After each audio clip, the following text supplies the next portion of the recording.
Yaa jamaa akkam jirtu har'a kontentii koo duraanirraa waan addaa wayiin qabadhee dhufe innis maanni torbanuma kana keessa waan baay'ee nama sururu baay'ee argaa turreerra haa ta'u malee garuu akka inni tuttu jirru nama surure nama na'e nama sodaate nuun fakkeessu maal siniin jechuu barbaadeetan ture miidiyaa kana irratti sooshaal miidiyaa qabnu hunda irratti nama ijaan argaa jibbinu otoo argine ija isaa nan balleessaa otoon argee nan caccabsa jennee yaannu arrabsinu miidiyaa kana irra baasnee mataa gadi deebisnu danuu agarra garuu addunyaa kana irratti ammi nuti jiraannu baay'ee gabaabaadha.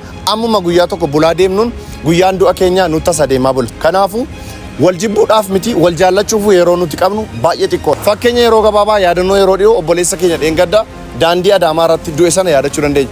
Nagaa ganama sa'aatii muraasa dura viidiyoo maxxansee sa'aatii muraasa booda immoo lubbuun isaa akka darbe ni yaadanna.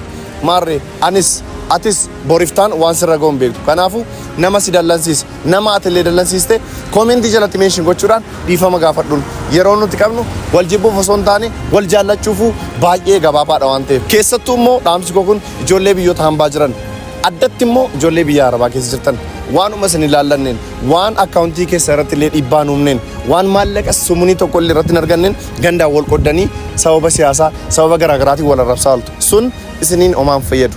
Jaalala waluu nu barbaachisa. Daangaa lafaa irratti wal hin dhabne wanti wal lolchiisu hin jiru. Miidiyaa kana irratti wal nyaachuurra wal jaallachuutu furmaata keenya. Kanaafuu ijoolleen biyya Arabaatti illee biyya garaagaraatti illee wal arrabsaa turtan meeshaa wal godhaatii dhiifama wal gaafadhaan dhaamsa kooti.